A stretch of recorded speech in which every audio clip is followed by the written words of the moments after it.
মাহফিলু আইলি লাভ, কিন্তু বড় ব্যাপারে লাভই চোখে দেখানো যায়, চোখে দেখা যায় না না আবার লাভ কে দেখুন না, কে হাজার দেশে দেখুন দেখানো যান না, ইবে এলাভ ন, ইবে টিয়ার লাভ, ইবে সোয়াবর লাভ, সোয়াবর লাভিয়ান দেখি বান্ধে ময়দানে মহাজরত।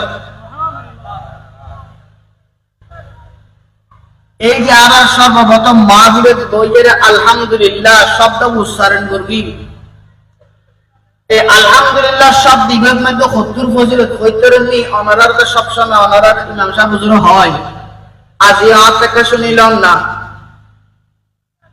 আলহামদুলিল্লাহ শব্দ ইয়েতে দুব বর্ণ রাষ্ট্র, আলহামদুলিল্লাহ শব্দ হব বর্ণ ইয়েতে রাষ্ট্র,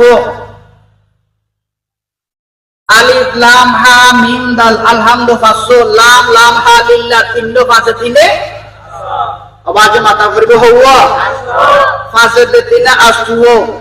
তাফসীরে নঈমি শরীফের মধ্যে জুড়ে লেখা দে হনা মানুষ আল্লাহ আল্লাহ খুশি করি বললাই শুধু আল্লাহরই কেমত ওয়াজি হই একবার আলহামদুলিল্লাহ হইয়ে দে হয় আসুও বর্ণ শুদ্ধ করি হইয়ে দিয়ে আর বদৌলতে আল্লাহ আল্লাহ বলি জান্নাত রাষ্ট্রন দাঁড়া দিব সুবহানাল্লাহ। ইয়া নারাল্লাহ ইয়া গুণরি লাভ।